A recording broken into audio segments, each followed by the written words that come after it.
Let us chant from verses 6 to 15 of chapter 9.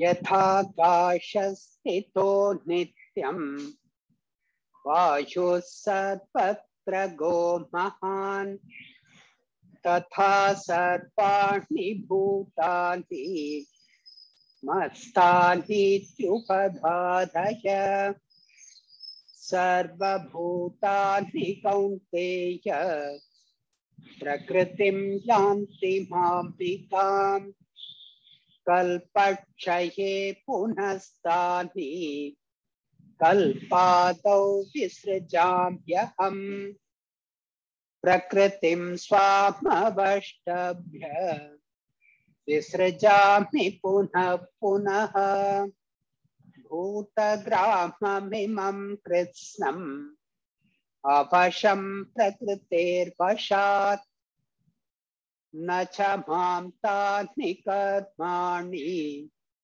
nibadnanti dhananjaya udasina vadasinam asaktam teshu karmasu mayadhyakshena prakritihi suyate sacharacharam hetunanena kaunteya jagadviparivartate avajananti mam mudhaha manushim tanumashritam param bhavamajanantaha mama bhutamaheshwaram moghasha mogha karmanaha mogha jnana vichetasaha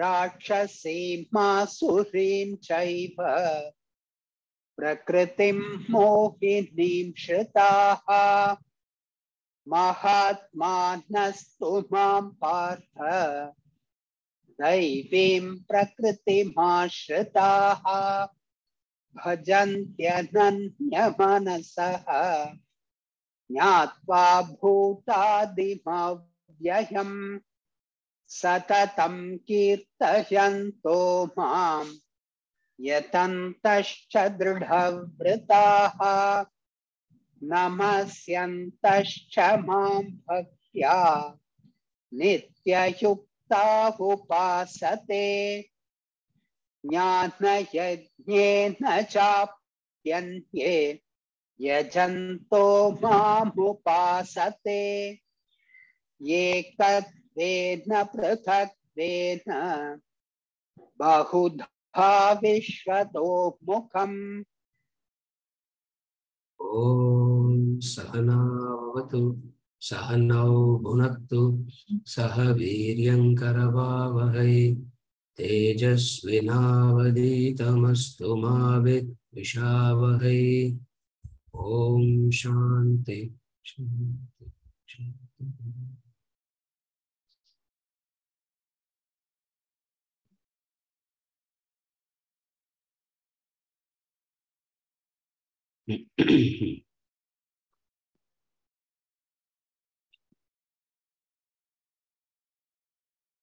Verse number 11. Yes. No. Yes. In the chapter 9, verse 10, if Krishna is supervisor in verse 10, then why we said I'm the creator and the world is created, and later I'm in the world, I'm not in the world. World is in me and world is not in me, saying I'm a Sarvagatam Sarva Adharam, supporter like a witness. So I want to understand what is the order of understanding in the order of subtlety to understand relationship between God and the world. The question is, in the order of subtlety, how to understand the relationship between God and the world, yes, based on the verses that we have been discussing till now.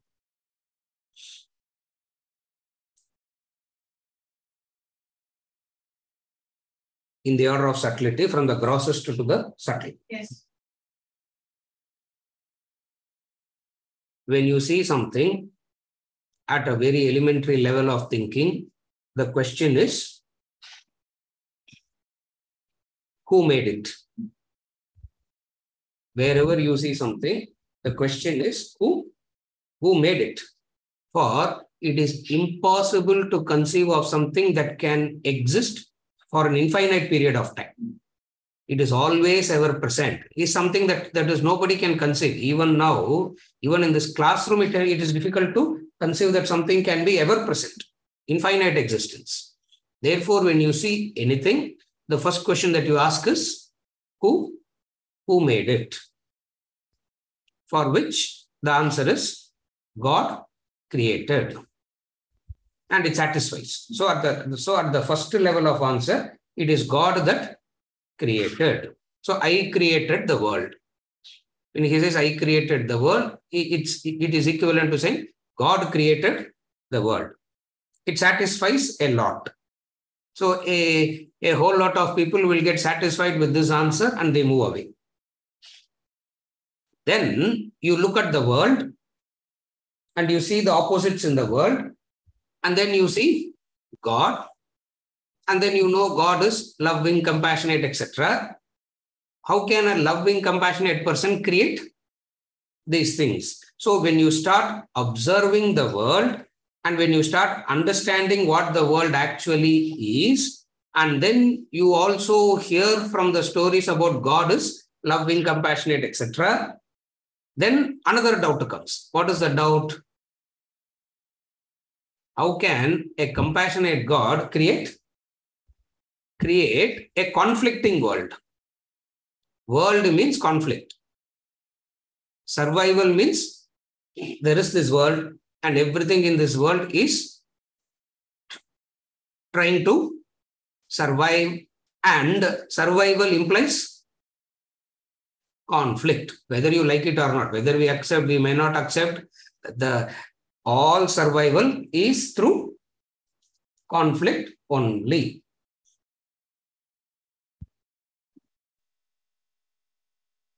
The seed fights with the earth to come out, and when it comes out, it struggles with what all it has to struggle.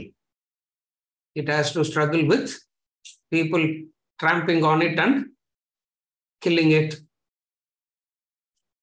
Herbivores coming and eating it up. So it has to fight. I'm just giving examples. It has to fight so many things in order to become a plant, a tree. Therefore, what you understand? So you see life equals survival, and survival equals conflict. Why can't we be happily survive? Yeah, individually you can happily survive, creating pain in the other. Now the question is, why life has to be like this? Why did God create life like this? When this question comes, it's a subtle question.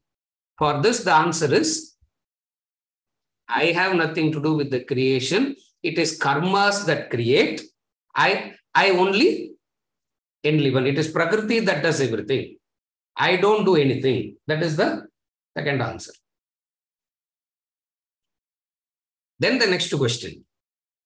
What is the connection between you and Prakriti? What is the connection between God and Prakriti? What is the connection? At one level, if you want to satisfy, take I am the enlivener as a connection. At the subtlest layer, there is no connection. Why there is no connection? Because there is no Prakriti, there is no creation. The question is, why do we talk so contradictorily? Why do we talk so contradictorily? The problem is not because of the contradictions of the Shastras, it is because of the contradiction, what is known as the Adhikari Bheda. It is not the contradiction of the Shastra, it is Adhikari Bheda. Adhikari Bheda means different levels of students it has to address to. When it is addressing different levels of students, it looks like it will appear as contradiction. So it is not the contradiction of the Shastras. Technically, it is called Adhikari Beda. Adhikari Beda means, see, different levels of students. You can't tell everybody the same thing. You can tell everybody the same thing, but it won't help. Therefore, what do you do? Like he says, the fundamental principle of education is to move from known to the unknown. So this is Adhikari Beda. So Shastra is so beautifully, the Guru so beautifully understands what you know, and then from what you know, it takes you to the next. Adhikari Beda. Second is, it doesn't want to, because of the Adhikari Beda, it doesn't want to compromise the truths. Second reason. One is the Adhikari Beda, they speak contradictions. Okay, because of the Adhikari Beda, what the Shastra doesn't want to do, it doesn't want to compromise and not reveal the truth. It says, I will reveal the truth. Pick yourself up and understand. I am not going to compromise on the truth. Pick yourself up and understand. No, but it is very difficult for me to pick myself up and understand. Shastra says, no, that you cannot say. Why? Because it is taking you step by step by step. It is taking you step by step. Since it is taking you step by step, you follow the step. Third, where comes the problem is, this is the actual problem of all the seekers. Instead of making an effort to become the qualified Adhikari, we all want the benefits of the knowledge straight away. Just by listening, we want transformation to, as I am listening, I want transformation to happen. The third problem. Are you able to follow? The three reasons. One is Adhikari Beda. Second is, irrespective of the Adhikari Beda, truths cannot be compromised. The third, the problem is the seeker, because of the greed, they want the benefit of the highest without qualifying to become the Adhikari. Therefore, contradictions are always very, very difficult to follow. You follow what I am saying? That is why when we discuss this in the 7th chapter and we discuss in the 9th chapter, I said any number of times we will discuss this again and again and again. Why? Because somewhere down the line, Adhikari Beda comes and clouds because of our limitation. Just because of our limitation, Shastra says, the truth will be revealed to you in words and it will be kept. So when Krishna says, I have no connection with Prakriti, for there is no such thing called creation at all. When he says that, he obviously knows nobody. He obviously knows nobody is going to understand, nobody is going to follow. He knows that. Then why say that? You don't wait for people to understand and then say the truth. You say the truth, inspire them to understand. Are you able to follow? You don't wait for the people to mature, understand, and then wait for maturity, then reveal the truth. How will you gain maturity? So what the Shastra does, it does the reverse process. What is the reverse process? Reverse process, it keeps drumming the truth. This is the truth. This is the truth. This is the truth. And it will be contradictory. When I say it will be contradictory means it appears, the will here is appearance. It will be not, you will conclude by saying Shastras are contradictory. No. Shastras are not contradictory. It appears to be contradictory. So what is the connection between God and world? At one level, there is a connection between the rope and the snake. At another level, there is no connection between rope and the snake. What is the level of connection between rope and the snake? There is only one connection. What is the connection? If there was no rope, there can never be a snake. That is the connection. If there is no God, there can never be a thing called the world. In that way, at one level, there is a connection between rope and the snake. The mere existence of Brahman, the mere existence of the rope is that which causes the, so there is, which causes the snake. So therefore, what is the connection between rope and snake? There is a connection. No, there is no connection. Why are you contradicting? For the snake to come, there needs to be an adhara, a base, without which it cannot come. Therefore, the satyam is that which supports the mithyam. In that sense, there is a connection. The satyam supports the mithyam at one level. Supporting means what? Supporting means, is it doing anything? Supporting means, is it like the crutches supporting you? Is it like the walking stick supporting you? Supporting means what? The English word supporting is the problem. The English word supporting is the problem. What is supporting means? That's why we go back to the example. Just as the rope supports the snake.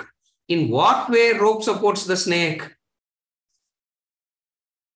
The existence is the reason for you to misunderstand something. Are you able to follow? But again, is the presence of the rope the cause for misunderstanding? Are you able to follow? Just because the rope is there, is that a cause for misunderstanding? No. It's not the rope that is cause for misunderstanding. A peculiar condition. A peculiar condition causes. What is that peculiar condition that causes the rope to be misunderstood as a snake? What is a peculiar condition? Twilight. Twilight is a peculiar condition. What is the twilight? It's neither dark nor light. If it is fully light, you will see the rope as the rope. Fully dark, you won't even see anything. You'll just be stationary in the same place. But it is neither light nor darkness. That twilight is the unique condition. What is it? Similarly, in that unique condition, something happens. What is that? That unique condition, twilight unique condition. What is the what is the connection with Brahman and world? Prakriti is the unique condition. Prakriti is the unique condition. Whenever this Prakriti unique condition appears, there will be a creation. There will be a creation. Therefore, what is the connection between me and the world? At one level, there is a connection. At another level, don't try to understand world and Brahman. Forget world and Brahman. That is too much to comprehend. Understand the rope and snake example only. That's why it is it's a complete example to explain that. How snake comes out of rope. At one level, you say snake is the cause. At another level, snake is not the cause. This is the connection between world and Brahman. And this connection between Brahman and world is the Nididhyasana type of materialities. You got to go so deep into it. You follow? To give you some aid to thinking, this example helps. What is the aid to thinking? The rope and the snake. So what did he say? I am in the world. I am in the world. The world is in me. I am not in the world. World is not in me. How can you continue to read Bhagavad Gita after this? He says, I am in the world is in me. Correct. Independently, that statement is correct. Independently, the first set is correct. Independently, the second set is correct. Independently only. And when you see both together, there appears to be a contradiction. It is not a contradiction. It is because of the adhikari bheda. From which level are you looking at? When you are looking at the current level of something that exists, must necessarily have a creator. It's a presupposition that we have. When you see the watch, Ramatirtha gives this example. You see the watch, you understand there is a watchmaker. You see the shoe, you understand there is a shoemaker. You see the bag, there is a bag maker, isn't it? Wildcraft bag maker. You see the bag, there is a bag maker. Similarly, you see the world, there is the world maker. It's so, because you can move only from known to the unknown. So then the connect, at that point of time, if you tell that person, there is no such thing called world. There is no connection between me and the world. What that person will understand? That person will not understand anything. Because what you are seeing, World. you are seeing, correct? Are you okay till now? The world that you see has a combination. It is a subject matter of experience. The world that you are seeing is a subject matter of experience. Experience means what? Carefully understand this difference. Experience means that which happens inside you. Another aspect of it is knowledge. Knowledge means that talks about the object irrespective of what is happening inside you. Again, there are two things. And then people talk about experiential knowledge. There's no such thing called experiential knowledge, Raj. Don't think like that and all. There's no such thing called experiential knowledge. Experiences is different. Knowledge is different. Experience means that is happening inside of you. Knowledge means that is existing independent of you. This has to be very clearly understood. Are you able to follow? Experience means pleasure and pain, good and bad. All that is happening inside of you. Correct? Okay. Simple example. If you are in a happy mood, 2 plus 2 equals 4. If you are in a depressed state, 2 plus 2 equals 5. Are you able to follow? If you are in a happy mood, 2 plus 2 equals 4. If you are in a sad, depressed mood, and then what is 2 plus 2? 5. Because I don't like 4. I don't like 2 plus 2 equals 4. I like 2 plus 2 equals 5. Can you say that? When it comes to the knowledge, it is a fact. It is a fact. You follow what I'm saying? We are not matured enough to understand a fact still. We are still going by, we still go by what? Experience. How to shift the attention from experience to knowledge? It's not an easy task. It's not an easy task. Because you don't go by fact, you go by experience. And experience is that which changes the fact accordingly. Experiences changes the fact. Yeah. How does experience change the fact? The same person looks divine when you like it. The same person becomes demonical when you don't like it. No? When you don't like it. Now that person remains the same. Are you able to follow? Invariably, what happens in knowledge is we all swear by experience and knowledge is secondary. In Vedanta, for spiritual growth, knowledge is primary. Knowledge is primary. Your experiences doesn't count at all. You can't even say it is secondary. Yeah? Knowledge alone. Knowledge alone is. Knowledge alone is. a person who is so caught up in understanding everything through experience. That is why, are you able to follow? That is why people want even God as an experience. How can God be an experience? It is a why? Because at one level, we want everything to go by experience.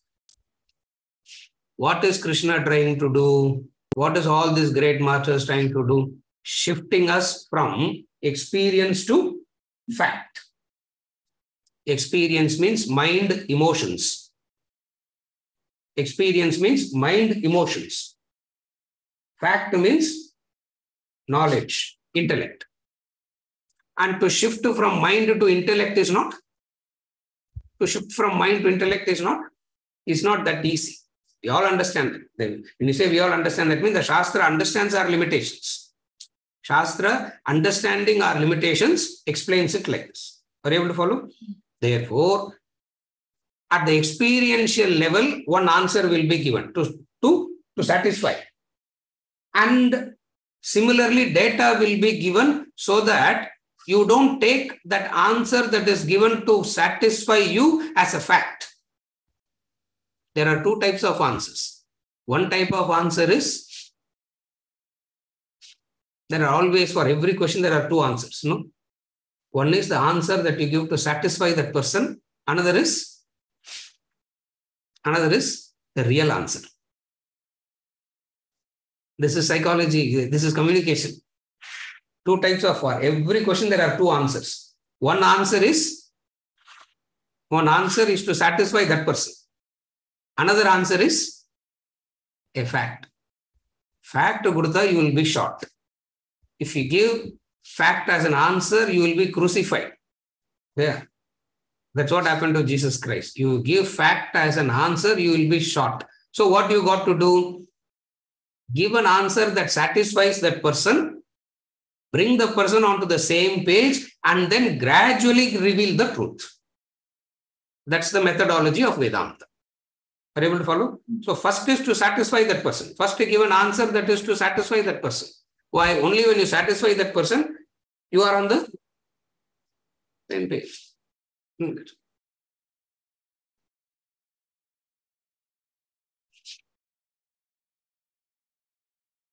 How do I look? The person asks the question. There are two answers to the question. Two answers to that question. How do I look? Ganesh. Two answers to this question. How do I look? One answer is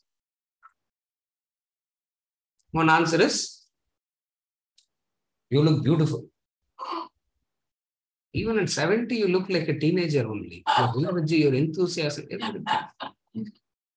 Another answer is the fact. What is the fact?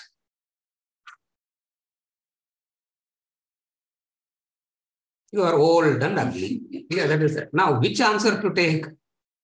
Ganesh, correct? So, first answer to satisfy. Yeah.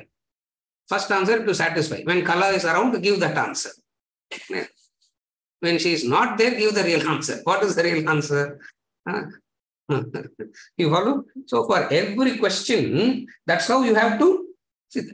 This is the methodology, this is the psychology of educating the person. Why? Because they are taking on a project of educating somebody on the truths, which is almost an impossible exercise. Krishna has taken up. All these great masters have taken up. And they are not struggling with us. We are the ones who are struggling. Yeah, they don't struggle. Why will they struggle? Are you able to follow? Therefore, the answers will be given in stages. Adhikari Beda. What is the Adhikari Beda? Are you still at what is your maturity level? Are you matured enough to take a fact, or are you still going by experiences? That's the Adhikari Beda. We spoke about Adhikari Beda, no? And nobody will ask, what is this Adhikari Beda? 10 years later, the question will come. I would have forgotten even what I said, isn't it? What is Adhikari Beda? Are you taking experience as the pramanam, Or are you able to take knowledge and fact as the pramana? That is the adhikari bheda. Depending on that, answers will be given. Who's Arjuna here? Experience. Experience based. They will die. I am suffering. I am depressed. Are you able to follow? Therefore, answers will be given adhikari bheda level. Are you okay? Think about it.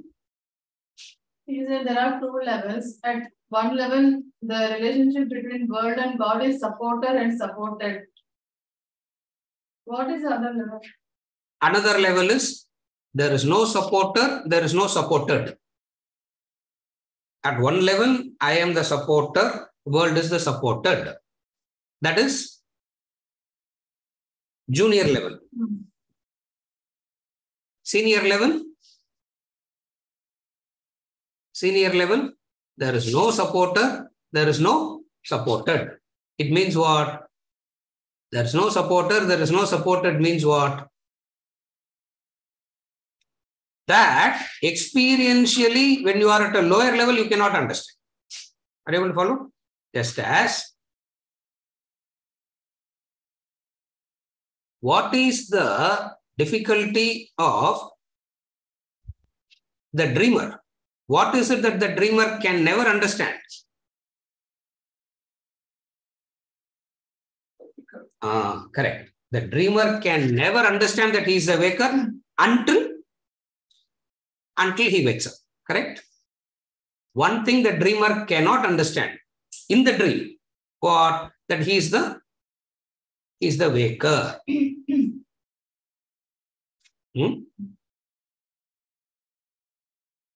Second thing that the dreamer cannot understand is what?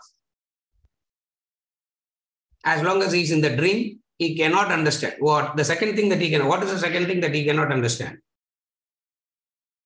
The origin of the dream. The origin of the dream he cannot understand. Also, he cannot understand that It's dream. what he thinks he is not what he is. The dreamer can never understand that. Correct? So the origin cannot be understood. Who he is also cannot be understood. And both can be understood when? Both will be understood instantaneously, immediately, simultaneously, when? Upon waking up. Upon waking up only. Upon waking up only, you can understand the origin of the dream. Upon waking up only, you can understand that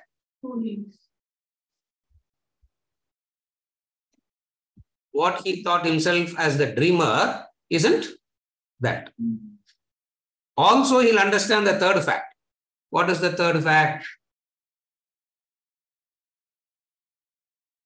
Even when he existed as the dreamer, there was no real existence. Are you able to understand the third point? Even when he is experiencing, even when he was experiencing life as the dreamer, upon waking up, he understands what? That actually didn't happen at all. Fourth.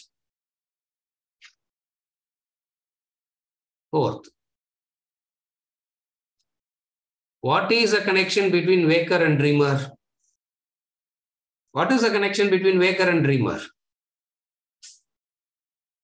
There is no connection. There is no connection. Dreamer is an imagination. Waker is the, are you able to follow? Substitute fourth state and waking state. That's all. Just replace the words. At least theoretically you will get a glimpse. This is the connection. What is the connection between world and God? You should not give an answer for that directly. You should say the connection. What is the connection between rope and snake? What is the connection between waker and dreamer? That is the connection between world and God. Now, homework. You have to understand all this to know what is the connection. Are you able to follow?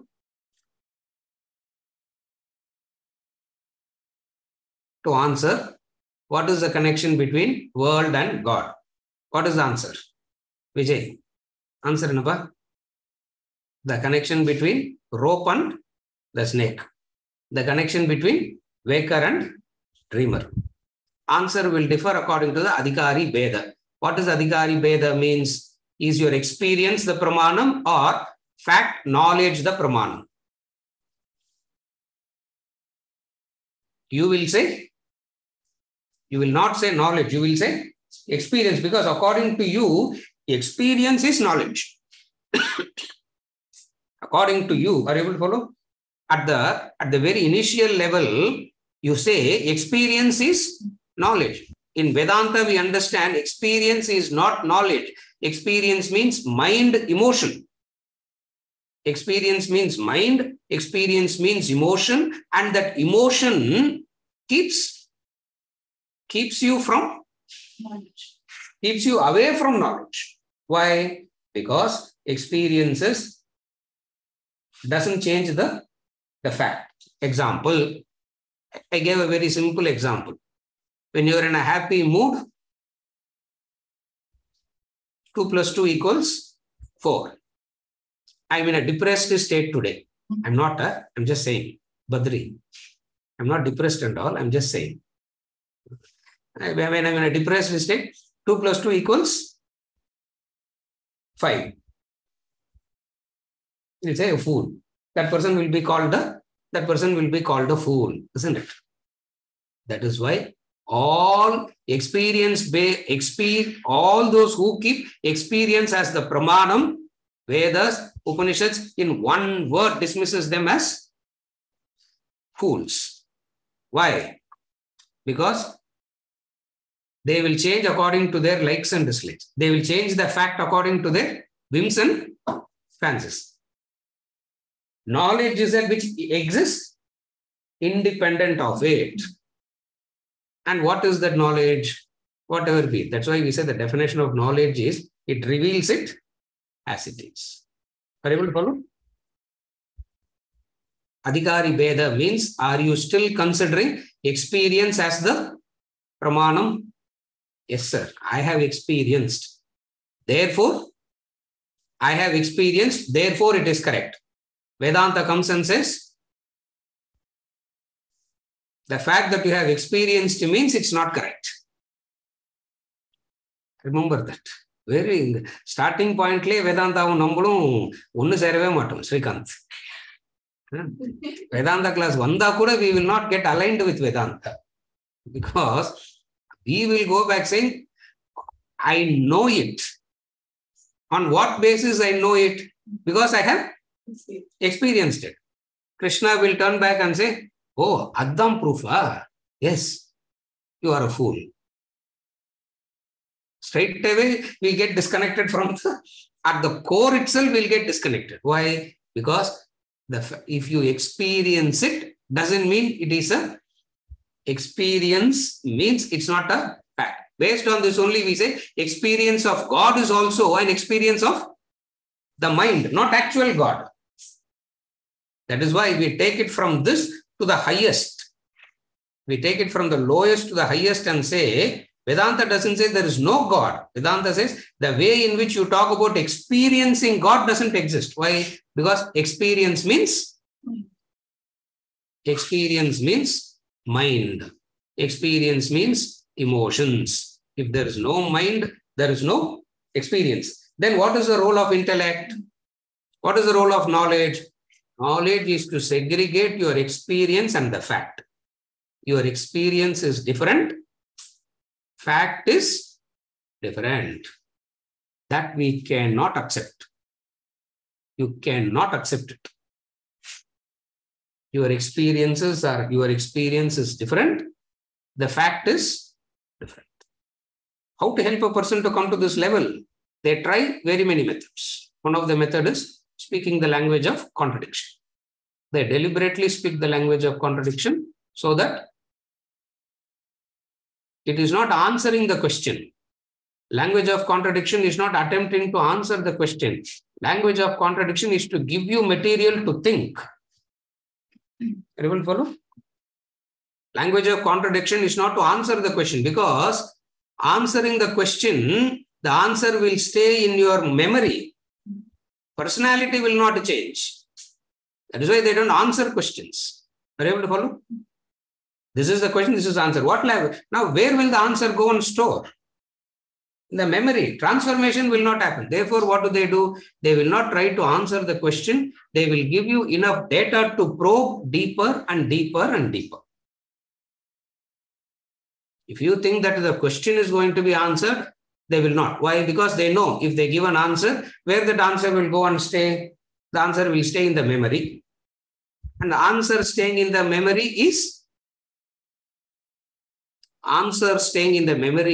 is like gold bars on a mule's back. As far as the mule is concerned, whether it is 1 ton of iron bar or 1 ton of gold bar, as far as the mule is concerned, both are weight only, isn't it? Knowledge, you give an answer, answer will go and sit in the memory, and answer sitting in the memory is equivalent to gold on a mule's back. Are you able to follow? Language of contradiction is spoken like that. And when they talk about it, they call as fools. Are you able to follow? Now I am connecting to the verse. I am leaving her behind and coming to the verse now. Okay. Few minutes itself I connected to the verse.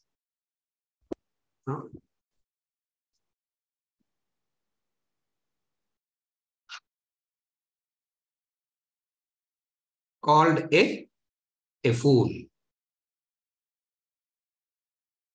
Oh, something flicked. Something flicked.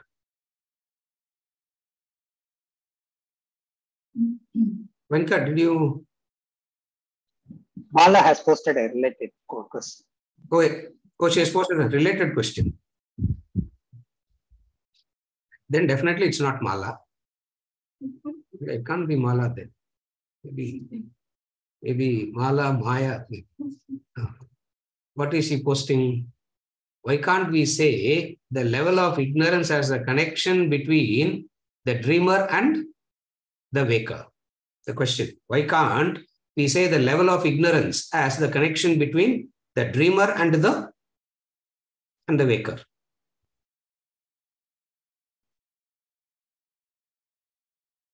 It is not the level of ignorance, it is only ignorance. Mala. There is no levels of ignorance, there is only ignorance. What is the connection between dreamer and the waker? From whose standpoint? From the dreamer's standpoint, it is ignorance. From the waker's standpoint, it's knowledge. From the waker's standpoint, it is knowledge. From the dreamer's standpoint, it is ignorance. So we can't call it as levels of ignorance. In the dream, there are levels of ignorance. Carefully follow. Within the dream, there can be levels. Between the dream and the waking state, there cannot be a levels. It's state. It's called, technically it is called difference in kind. There are two kinds of difference. One is difference in kind. Difference in kind means a donkey and a lion. That is one kind of difference.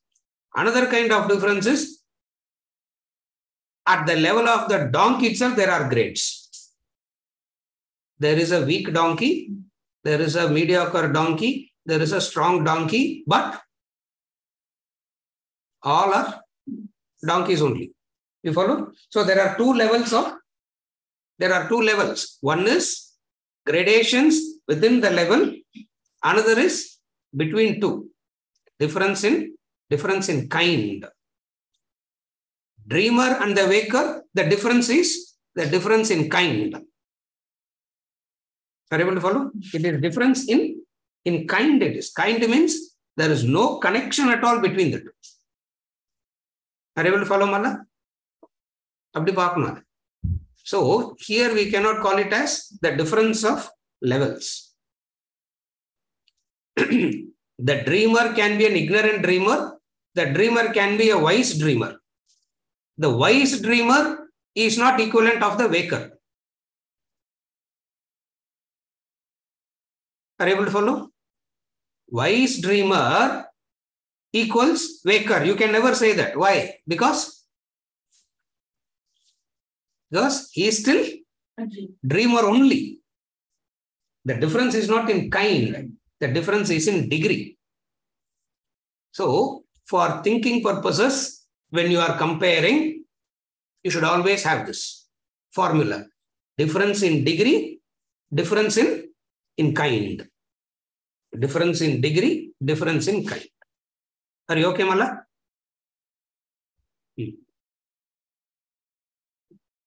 Verse number 10, he said, fools. Verse number 10, he said, the fools. Where are we? 10 or 11? 11, not 10, 11. Verse number 11, he said, fools disregard me. Why do they disregard me?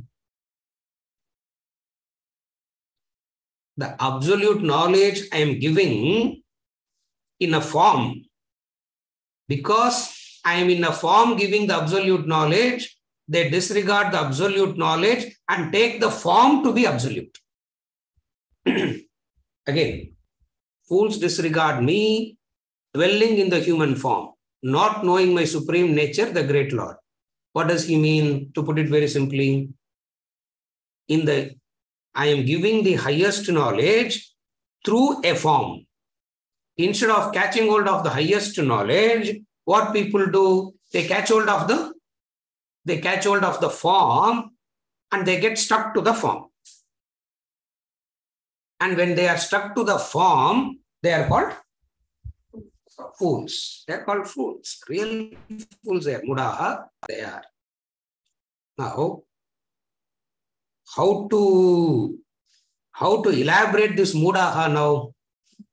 Yeah, how to elaborate these fools? Yeah. You see a good, a few verses will be described. A few verses will be given here to talk about the fools. 16th chapter is, whole of 16th chapter is that. Daivasura Sampad Vibhaga Yoga. The whole of 16th chapter is that. When we go there, we will see it in detail. But here, he gives it in a nutshell, in an essence, he gives. Fools. Yaar fool? Who should be called as a? Who is that fool? Verse number 12 padhi. You'll understand who the fool is.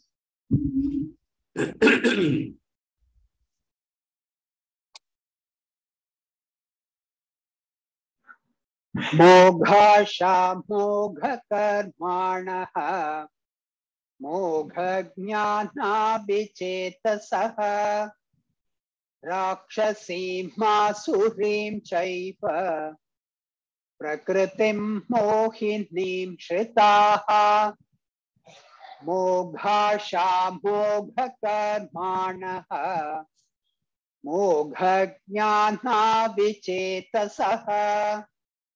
राक्षसीं मासुरीं चैव प्रकृतिं मोहिनीं श्रिताः. Of vain hopes, of vain actions, of vain knowledge, senseless, they verily are possessed of the delusive prakriti of Rakshasas and Asuras. Of vain hopes, of vain actions, of vain knowledge, senseless, they verily are possessed of the delusive prakriti, nature of Rakshasas and Asuras.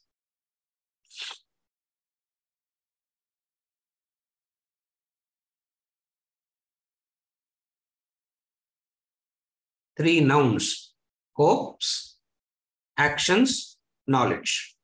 Three nouns. hope, action, knowledge. One adjective qualifies all the three. Repeated thrice. One adjective that qualifies all the three. What is that one adjective that qualified all the three? Vain. Vain.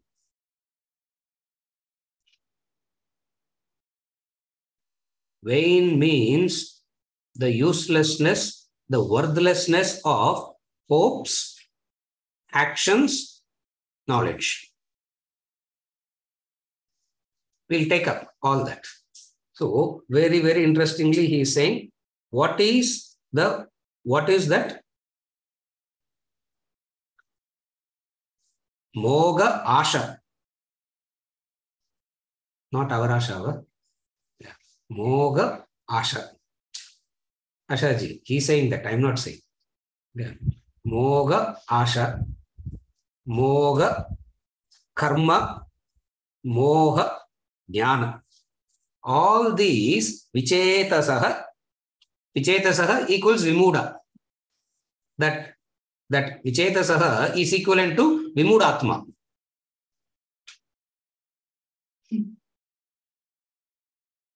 Chetasa, Chit, right knowledge, intelligence. We lacking it. That's a grammatical derivation. So Vichetasaha equals Vimudaha, and Mudaha is fool. Vimudaha,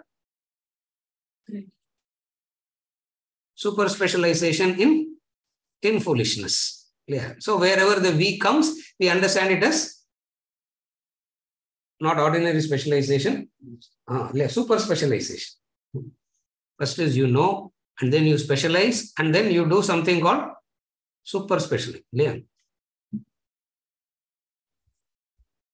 Doctoral research, and then you do post-doctoral research also. The doctoral research, that itself you go mad, and then you do post-doctoral research also. Yeah.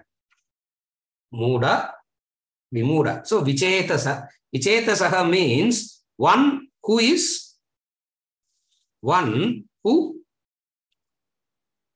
doesn't have the right understanding. So what is Asha? Asha means desires. We'll take up one by one. First we'll take up Asha, and then we'll see Karma, and then we'll see knowledge. And how all are vain. Desires have gone in vain. Actions have gone vain. The knowledge that you have is vain.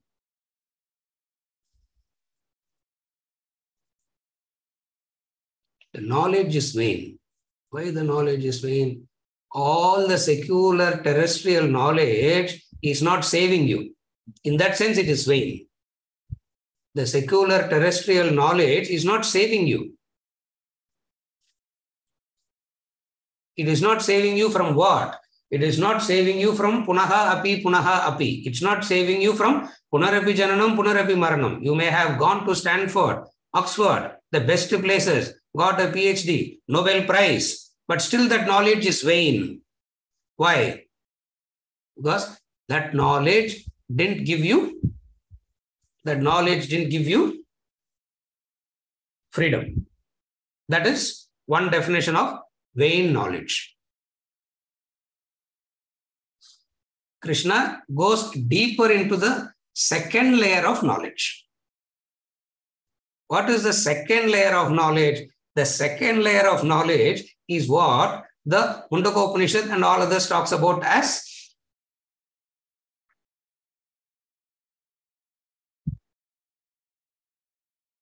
you are in the world darkness, you come to spirituality, greater darkness. So two knowledges, vain knowledges. So you have to understand both. One is the worldly knowledges.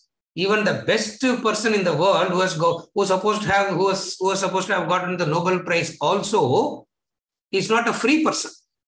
It means the knowledge which should have given freedom didn't give freedom. Therefore, the knowledge is vain.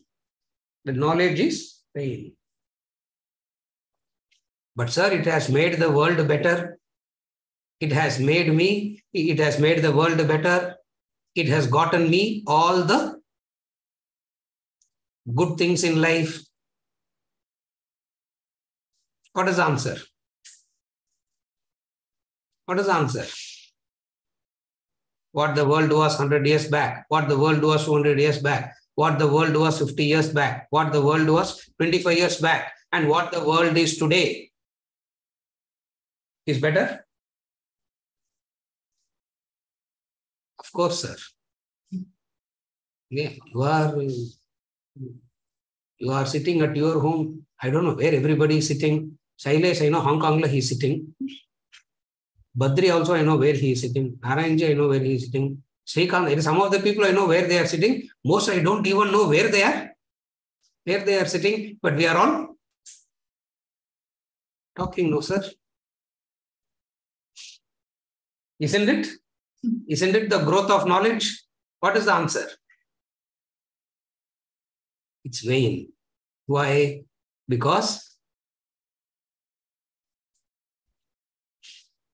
at one point of time, when you were a hunter chasing animals, you were with worry and anxiety. When nothing was guaranteed and chasing the animals in the forest to get a meal, the human being was in worry and anxiety. Compared to that man, the human today is much better. It means the worry and anxiety should have been, it should have dipped down.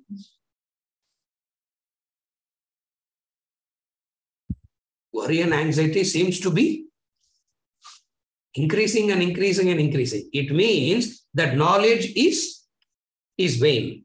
That is one knowledge. Another kind of knowledge, which is more foolishness. In fact, Vimudatma belongs to that category only. The first category that I said now is Mudatma. What is Vimudatma?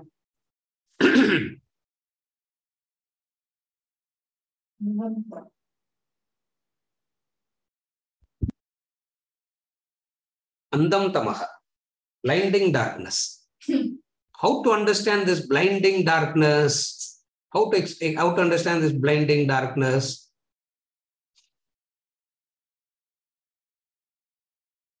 A coinage is necessary to understand.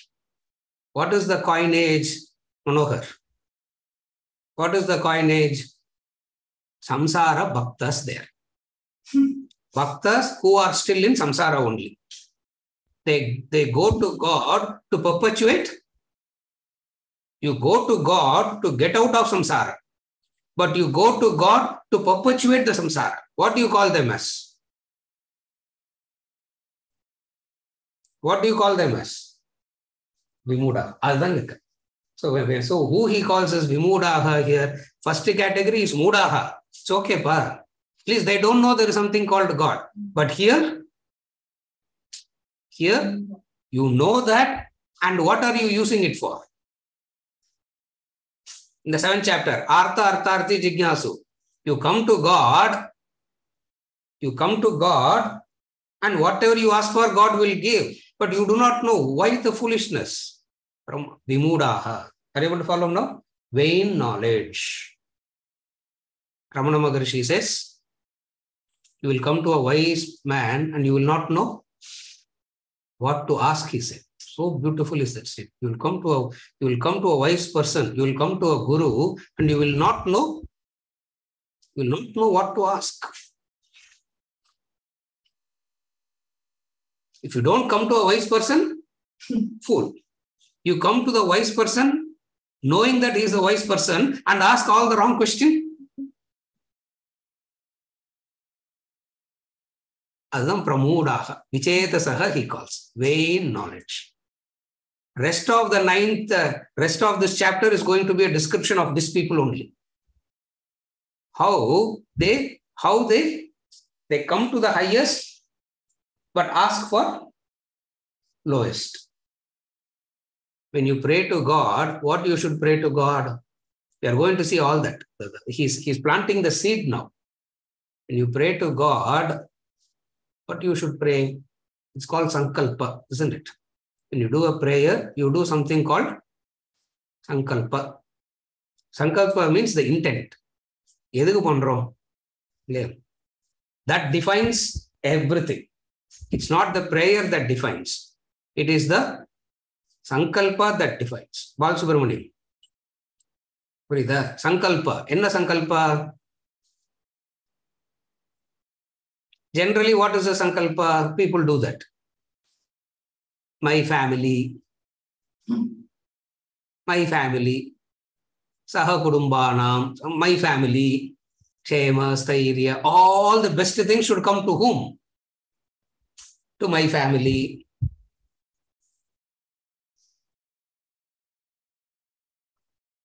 That kind of a prayer to God is Vimudhatma. That kind of prayer to God is Vimudhatma. So if you go to God, what you should ask? At least at one level you ask. At least at one level you ask. Sarvesham lokanam kshema stairya virya vijay. You ask that for everybody. I am doing this prayer, so everybody gets it. You say that.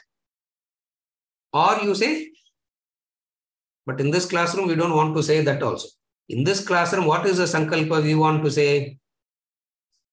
In this class, the sankalpa that we want to ask is, Jnana Vairagya Siddhyartham. Give me, I want this knowledge, I want this Vairagya.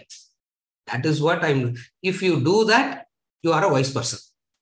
If you are not doing that, you are a Vimudhatma. Vichetasaha, he says. Vichetasaha equals Vimudhatma. Therefore, what is vain knowledge? This is the meaning of vain knowledge. Are you able to follow? Then comes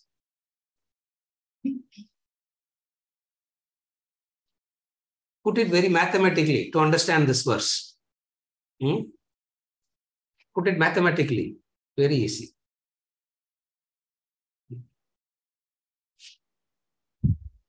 One mathematician comes to sit and inspire. Yeah. MSc mathematics she studied. 0 plus 0 plus 0 equals 3 zeros. Srikanth, mathematical equation. 0 plus 0 plus 0 equals 3 0. 0. 0 plus 0 plus 0 plus 0 plus 0 equals 0 only. Action of vain hopes, of vain actions, of vain knowledge. Ella action was desire was 0. Asha was 0. Not really. Asha. Sorry, Nikki. One day, somebody is getting caught. Today, you got caught. Asha, 1 0. Karma, another 0. Jnanam, another 0. So 0 plus 0 plus 0 equals 0 only. Of vain hopes, of vain actions, of vain knowledge.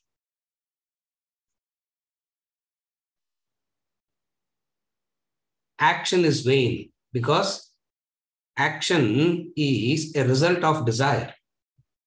It's vain. Action is a result of desire, and anything propelled by desire is vain. That's why Asha and Karma gets connected. Asha, Karma gets connected. Knowledge is also connected. How knowledge is also connected? Because it is the knowledge of fulfilling the desire. The knowledge of how to fulfill the desire. To fulfill the desire, what to do, what not to do, sir. That is one kind of knowledge.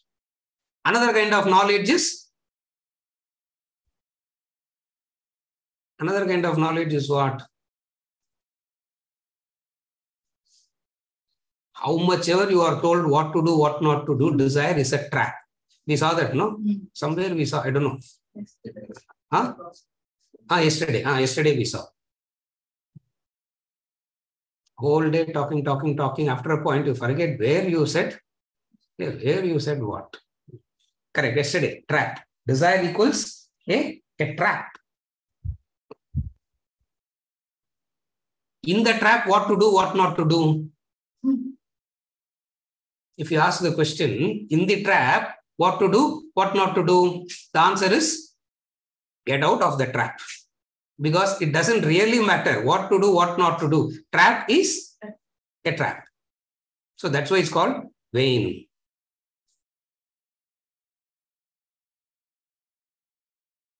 The same desire, if you can convert it into mukshatva, it's good. It's not a vain desire. Instead of asha for the world, convert it into mumukshatva. That's good. Instead of karma, karma implies sakama karma. Karma implies sakama. Technically speaking. So what do you do? Karma convert into nishkama. Nishkama. Correct. Desire converted into mumukshatva. From sakama, converted into nishkama. That sakama nishkama applies to karma and bhakti. You can do sakama bhakti, nishkama bhakti. Sakama karma, nishkama karma. So karma bhakti becomes one and the same. Then the knowledge. What is the knowledge? Knowledge of understanding the trap and how to get out of the trap. Then it is right. If not, what happens? The same knowledge that calls them as vain, the same knowledge tells you how can you make all the three purposeful also. How to make desire purposeful if you can convert it into mumukshatva. How can you make a vain action to a purposeful action? From sakama, convert it into nishkama.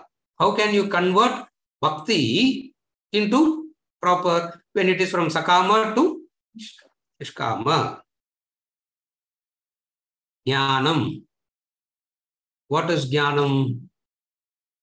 Nitya viveka vichara jnanam. Jnanam means the vichara of the nitya and the anitya.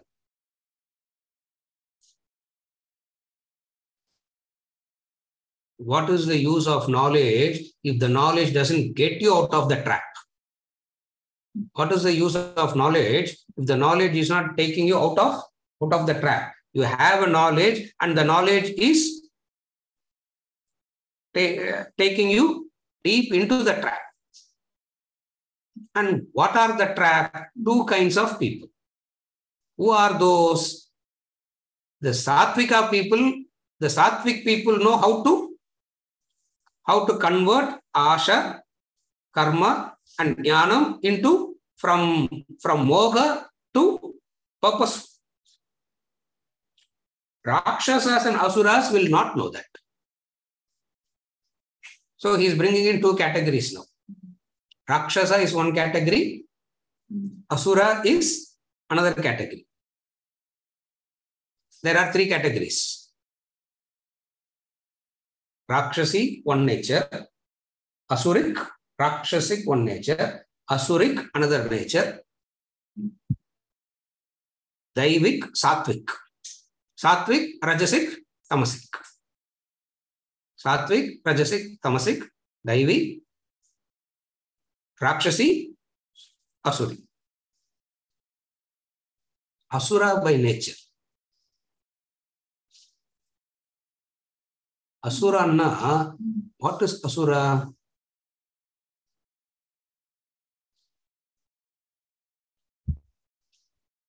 Any form of discipline they will revolt against. Discipline, indulgence. Who is an Asura? Asura means one who craves for, one who all the time wanting to Indulge and indulge and indulge and indulge and indulge. Torturing oneself, torturing others, nature, everything. For what? For indulgence. Rakshasi, sometimes this, sometimes that. These two categories disregard the self. These two categories disregard the self.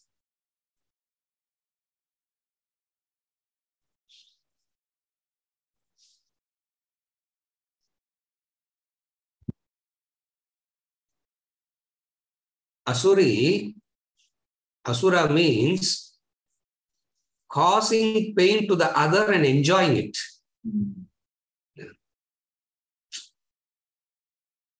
Today, I gave it nicely, sir. All that was building up inside me, I just went it out. That's why in America, when they say vent it out, we say you are going to become more and more Asura only. Nothing is going to change. By venting it out, nothing will change. You will only become an Asura. Why? Because next time what you will do? You will vent out more, no? Correct? You went out more. It's not that you went out and your personality become sattvic and all that. It becomes a pattern, and that's what you do again and again. So who's an Asura? Relishing, causing suffering. Yeah. Even in affection, sometimes they pinch, isn't it? There are people who come and hug the child so tightly that bones are getting crushed, and the child is screaming in pain, isn't it? They hug there are people who do that. You hug the person so tightly that the other person's bones are getting crushed now. And they're laughing. Oh, what is that? What is that called? That's called Asuric nature. Then what is Rakshasa? Rajasic nature. Rajasic nature. What is Rajasic nature? What is Rajasic nature? Rajasic nature is confusion, isn't it? Rajas means confusion. Sometimes they will relish causing pain. Sometimes they will feel bad and they will not want to cause pain. This oscillation is a Rakshasa. Asura is very clear. There is no oscillation and all. They are very clear. Tamasic. Rakshasi, Asurim Chaiva. These two are called Rakshasas and Asuras. Sometimes in the Puranic stories, you will see Rakshasa and Asuras as synonymous. But here, they are not synonymous. They are different grades. There are two grades. What are the two grades? Tamasic and Rajasic. Sattvic people know how to make action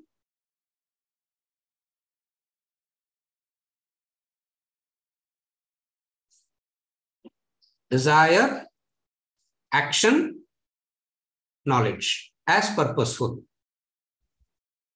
Asha literally is a hope. Literally vain hopes. Hope is nothing but hope and desire are one and the same. Of vain hopes means of vain desires.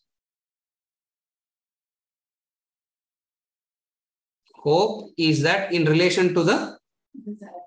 Hope is that in the time frame, hope is that in relation to the future. Desire is always that is connected to the future. Vain. Vain means futile.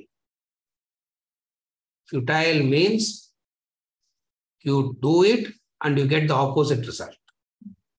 You do it for happiness and you end up in sorrow. Triple sorrow. Futile means you do it for one purpose and you get the opposite result, then only it is futile, isn't it? Futile relationship means what? Futile relationship means what? Happiness is what is thought. Happiness is what is hoped for. What did it result in? Sorrow. It means it is futile. So you wanted something and you got in exactly the opposite. It means it didn't serve the purpose. That which didn't serve the purpose is futile. It is futile.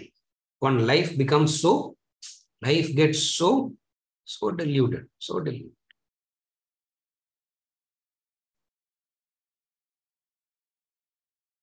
Without that spark of spirituality, without that spiritual flame, without that mumukshatva, desires, actions, knowledge, intelligence, all goes in vain. And the Rajasic and Tamasic people do not understand this and they chase only this. And even when they come in contact with the highest,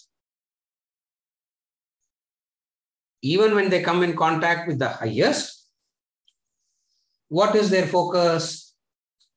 Samsara only. Even when they come in contact, the focus is in samsara only. So, they contact the world directly to perpetuate samsara is one fool. One grade of fool. Another grade of fool is what? Come in contact with the highest, the spirituality, and using that to perpetuate the samsara. If I can't ask God, who else can I go and ask, sir? Isn't it? This is perpetuating. I have to ask. I only ask God. I don't ask him. I only ask God. It doesn't matter. Asking should not be there. That's all. Isn't it? It doesn't matter whom you ask. Isn't it?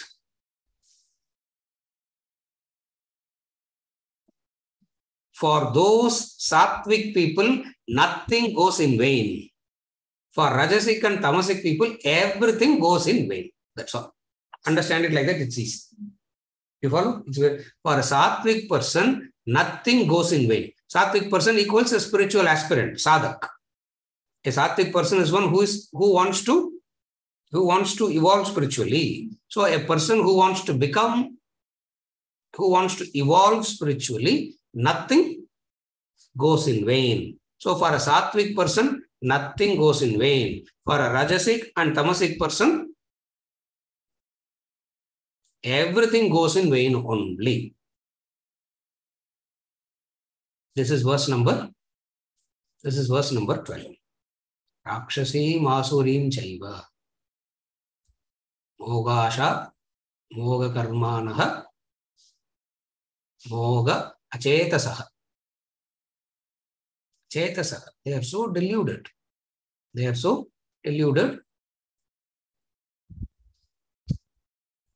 Action is a method by which you can eradicate the vasana. Action, there is a technique by which you have to use action to eradicate the vasana. If you do not know the technique of how to use action to eradicate the vasana, by default, what you will be doing? Accumulate the vasana. So action is a tool. There is a method by which you have to act, isn't it? Like how the surgeon uses the knife to cut. The knife is what you use to cut. But what backs it is? What? How you know to use that knife? If you do not know how to use the knife, it's called murder. If you know how to use the knife, it's called surgery. It saves life. It's like that. So, knife is that one, isn't it? Knife is that one. That fellow, how they keep the angle, how they cut it, and when they cut it, that portion should alone. It's a same knife. Action is like that. Action is like that. Therefore, action doesn't become vain if you know how to use action as a technique. If you know if you know a particular way of acting. If you do not know that particular way of acting, action is useless. Desiring. First of all, you don't desire at all. If at all you want to desire, desire me, he says. Me, na Krishna, the self, Brahman. Ideally, don't desire. Ideally, don't desire. But I can't stop desiring, sir. But I can't stop desiring. What to do? Desire me. Oh, desire me. Now you go and you start desiring the form. Which he already said it which he already corrected it in the previous verse. Are you able to follow? He says, okay, if you can't stop desire me. Oh, abdiya. And they started desiring the form. You know how to misunderstand now what to do, he's asking. Much ever he said, right here, we have the knack of twisting and turning and misunderstanding. So he says, if you can't stop desiring, desire me. Abdiya, correct. That's why I desire you. You means what? Now they get attached to the form. No. Desiring me doesn't mean desiring the form. Desire me means the right path, the right knowledge, moksha, liberation. Are you able to follow? Then it is perfectly right. So for a sattvic person, nothing goes in vain. For a sattvic person, nothing goes in vain. Neha abhikramanashosti pratyavayo na vidyate swalpam apyasya dharmasya trayate mahato bayat. Verse number 40, chapter 2. We have said that. For a sattvic person, nothing goes in vain because there is no such thing called wasted effort. For a sattvic person only. Not for everybody. For a rajasic and tamasic person, it's a wasted effort. When they say wasted effort means what? Vasanas increases, the bondage increases, again birth, again death, again birth, again death. This is and these people who go into this, they are called Rakshasas and Asuras. They are called the Rakshasis. No, sorry, Rakshasi Rakshasana masculine, Rakshasina feminine. You can say that also, no? Why only masculine? Say something. Rakshasi, by mistake it came like that also.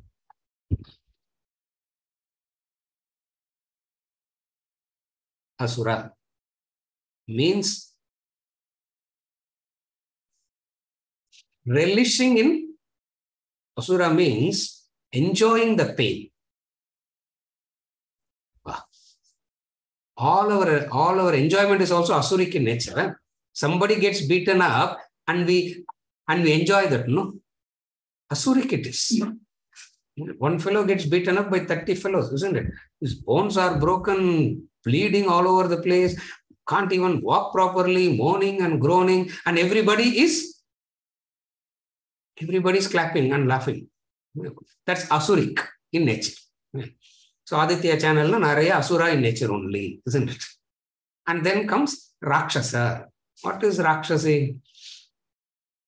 Sometimes control, sometimes indulgence. Sometimes control, sometimes indulgence. When I control, I want to moksha immediately. When I indulge, I don't want the consequences at all. This is Rakshasa. This is Rakshasa, correct? I don't know why Prasad is laughing so much, but this is Rakshasa. I don't know why he is not. This is Rakshasa. What? Control. When control happens, moksha should come immediately. And when I indulge, no consequences of indulgence. Other Rakshasa. The Varthegala elaborate on Ganesh. Yeah, he is only saying Rakshasa and Asura. That's all. Now, what is Rakshasa and Asura? The difficult job he left it to us. Yeah, so we are describing what is this Rakshasa and what is this Asura. Rakshasi Masurim Chaiva. Everything goes in. They're called deluded. Deluded. Deluded means you have a potential to wake up. Wherever he says deluded, deluded, deluded, it's not a curse, it's not given up. It's not a given up philosophy. It's not a cursing philosophy. When he says deluded, there is that potential to wake up. Because of the potential is there to wake up, you have to call that person deluded. If there is no potential to wake up, it's like talking to a wall. No, why would you go and talk all this to a wall? You talk only to a person who has a potential. This is verse number 12. With this, we conclude for today and we continue with the next verse later. Anything we have? Yes, Bharat and Mala have posted. Prasad, yes, chalo. Directed to the verse, but the word Asura. Yeah. Yes. Asura is connected to personality also. Yes. In Shastra somewhere I read Asura is connected to the time also. The Sandhya Veda is called Asura Sandhya Veda. What is the important time? The question that Prasad is asking in relation to the word Asura. Just as Asura Sandhya, Asuric time. Asuric time. What they have done is, in creation, everything, this is the formula. All that is created has a mixture of good and bad. So, everything has a good and bad. It means time also must be of good and bad. Not literally good and bad. Under certain times are naturally conducive for certain practices. Some time is naturally conducive for certain practices. That's called Sattvic time. Certain time is conducive for indulgences. That's called Asuric Tamasic time. Are you able to follow? Certain times are naturally conducive for certain practices. Evolutionary practices, we call it as Sattvic time. All other time, we call it as a Rajasic and Tamasic. This is the formula. In this classroom, we understand it as a formula. Where people cannot understand it as a formula through logic and reason, in a form of a story, it will be told in the Puranas. So in the Puranas, they will talk about good time, bad time. Don't start at the bad time, start at the good time. Good time means every day there is this. Every day there is the Punya Kala, and then there is the Rahu Kala, and then there is the there is the Rahu Kala, there is the Yamakanta, there is the அப்புறம் குலிகன் வேற ஒருத்தர் இருக்கிறாரு. இவ்வளவு பேர் இருக்கிறதுல good டைமே இல்லை, isn't it? There is the good time. Fast asleep in that good time, isn't it? There is the good time. And that good time doesn't exist at all for us. Why? Because the good time is நல்லா தூங்கின்னு இருக்கிறோம். 4 to 6. No Rahu Kala is at 4 to 6. No Yamakanda is at 4 to 6. No Kulika is at 4 to 6. Brahma Muhurta it is. The holiest time, the best time. அது என்ன இருந்தாலும் sir, the 4 to 6 தான் நல்லா தூக்கம் வருது, isn't it? Good sleep we get only that time. Is it okay, Prasad? Bharat. What is Bharat asking you? One of the 4 ways to learn or acquire knowledge is Agama. Is Agama set of instructions or rishis gave us from experiences? Can you explain in the context of Adhikari Veda? Bharat, the 4 types of knowledge is Pratyaksha, Anumana, Upamana, Shastra. These are the 4 types of knowledges. In the is Agama a set of instructions? Agama means Shastras. Is Agama a set of instructions or rishis gave us? Correct.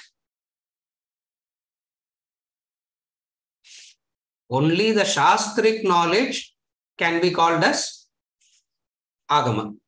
Agama means that which has been handed over by tradition, generations. Tradition means what tradition? The Guru Parampara tradition.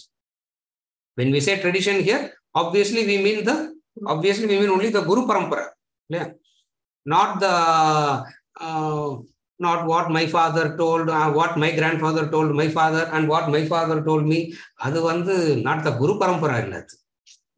So when we say Agama, tradition, the unbroken lineage of Guru Sishya Parampara. And when they gave that knowledge, what is the purpose of giving that knowledge? The purpose of giving that knowledge is of 2. One is how to make your experiences from pain to pleasure, from sorrow and suffering to joy and happiness. That is one purpose at the relative level. At the absolute level, the purpose is to get out of the dependency on experiences for happiness. At one level, you are dependent on some experiences for happiness. At another level, you don't need to depend on experiences for happiness. This is the Adhikari Veda knowledge. So, Dharma Shastra, what to do, what not to do, and all this is to make the experiences from unpleasant to pleasant. To whom it is given? Who's that Adhikari there? One who is trying to make an experience from unpleasant to pleasant. Moksha, I'm not interested, sir. I just want to be calm and peaceful. That's a moksha I'll come to later. I'm so disturbed and agitated now. I want peace of mind. That is one. Second is, another level is you get out of that experience itself. This is explaining in the context of Adhikari Veda. Is it okay, Bharat? Yes, Guruji, one aspect. Yeah. Sorry, I'm not. No, I understood. Yeah. The reason I asked this question is that even Agama, Yes. in my understanding, which is very poor at this stage, is a set of experiences that our rishis and our research people have done. They've done to guide us. So out of this, you should not follow the path of this, follow this path, whatever it is. Yes. Now, it is coming out of experiences. Now, the reason why I asked this question was, when we are saying experiences is only a matter of mind, and which was defined now. So, then Agama is a set of instructions. Yes. So it's based on experiences. Correct. And therefore, yes. Is it only terrestrial or is it going to be the other way is what I was trying to, because of then you have clarified that, it's a parampara. Yes. And that parampara is a way of teaching again. Correct. And learning. Correct. But once again, I think what you're suggesting, I'm just trying to interpret or rephrase what you're saying. Yes. It's only a pointer to what a person should be doing. Correct. Correct. So it is not that these instructions, they have to be followed, but it's a pointer. Yes. It's a pointer. Bharat, correct. What the Agama is saying is, Agama means Vedanta. Vedanta. We'll put it like that. So what the Agama is saying is,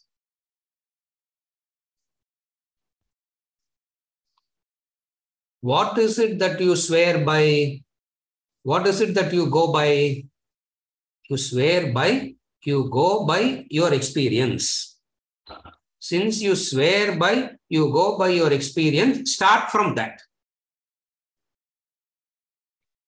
And then elaborating, explaining that, they prove that what you are experiencing is not what it is. Then what it is? Then what is there? That which is there is a subject matter of knowledge and understanding, which cannot be brought into another experiential plane. One of the most difficult things to accept in Vedanta is this. Because everything should boil down to one experience. See, ultimately, experience only no, sir. Ultimately, experience only no. Vedanta says, beginning in the, it's not ultimately experience, ultimately it is knowledge. Ultimately it is knowledge. That is why we say, he is enlightenment and experience. He is God and experience. You cannot call it as an experience. So what do? They take the experience and they give pointers to, and they give pointers, help us from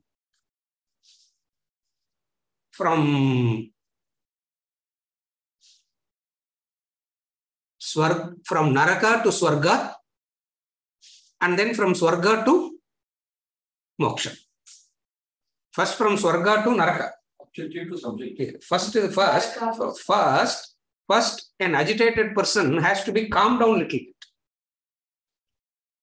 So from Swarga to Naraka to Swarga.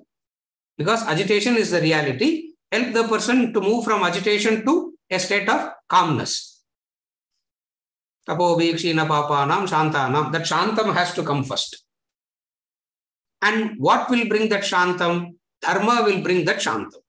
Following a life of dharma will bring a shanti. In that shanti, you can penetrate deeper. In that shanti, you can penetrate deeper. Because when you follow dharma, you become adhikari for what? Shastra prapti, Guru prapti, idallam kadaikum. Shastra prapti, Guru prapti, all this is the benefits of dharma. The benefit of dharma is the Shastra prapti, Guru prapti, Shravana prapti, Manana prapti, Nididhyasana prapti. All this is the benefit of dharma, which is Agama level 1. Level 2 is transcend that also. That's how it takes. It's a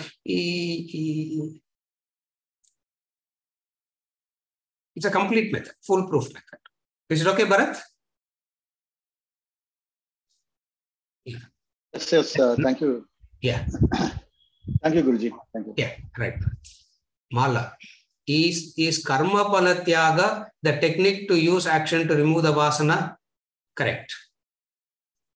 Karma pala tyaga means renouncing the attachment to the fruit. It's not renouncing the fruit, it is renouncing the attachment to the fruit. You can never renounce the fruit. You can only renounce the attachment to the fruit. So karma pala tyaga is the technique that you have to use to remove the vasanas. Correct, Mala. You're right. One more, we will conclude. Yes. Is experience also a trap? Is experience also a trap? if you do not know how to process it and understand it rightly, it is a trap.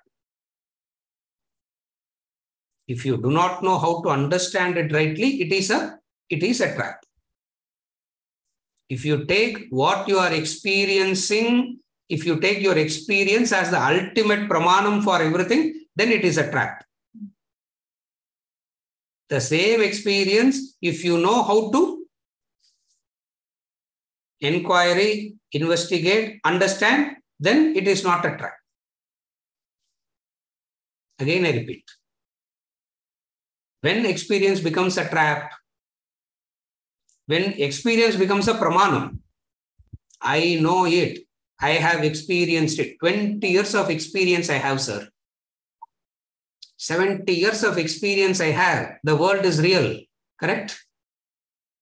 90 years of experience I have. The world is real, correct? Huh? Are you able to follow? You cannot say that, no? So, I know 25 years I have moved with this person. I know. Is that experience? That knowledge that you think you have is coming from what? Not inquiry and understanding, based on your experience. So, a knowledge that has your experience as pramanam is a trap. Are you able to follow? A knowledge that you have based on your experiences is a trap. Then what it is? See it objectively. See it objectively. See it objectively means see it as it is. See it what it is. Are you able to follow? Then it is not a trap. You follow? But you will not know how to segregate the two. For you, what you experience is? For you, what you experience is? Real. Is experience the proof of reality? Is experience the proof of reality? If experience is the proof of reality, there is no such thing called God. World is real. If experience becomes a proof of reality, what is real? What is unreal? World is real. God is unreal. Correct? Because God is your imagination, world is what you are experiencing. Vedanta says, God is real, world is imagination. Now, world is real, God is your imagination. You got to reflect on this again and again and again. So how to convert experience to knowledge? You cannot convert experience into knowledge. You have to examine your experience. You cannot convert experience into knowledge.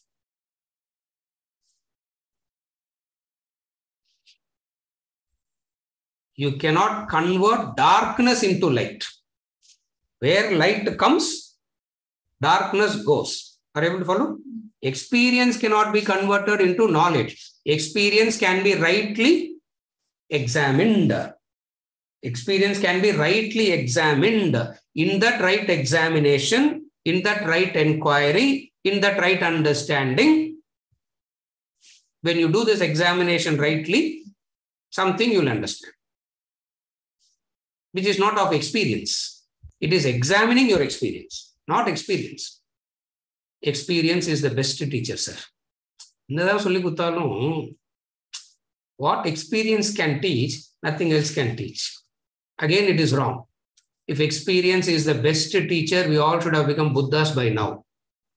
Why? Because we all have had enough misery, sorrow, pain, suffering because of attachment. Have we dropped it? If experience is the teacher, we all should have become wise by now. No, experience doesn't teach you. Experience keeps you in the trap. It is rightly examining it is important. Are you okay? With this, we conclude for today and we continue with verse number 13.